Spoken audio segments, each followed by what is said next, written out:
নমস্কার সবাইকে।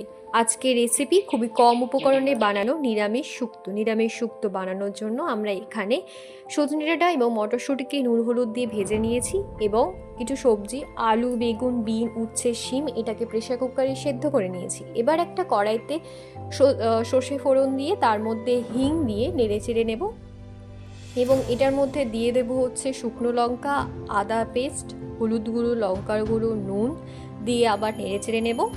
এরপরে দিয়ে দেবো সেদ্ধ করে রাখা সবজিগুলোকে এবং ভেজে রাখা সবজিগুলোকে দিয়ে আবারও আমরা এটাকে নাড়তে থাকবো যতক্ষণ না এটা ভালোভাবে মিক্সড হচ্ছে এবং ভালোভাবে সেদ্ধ হয়ে যাচ্ছে।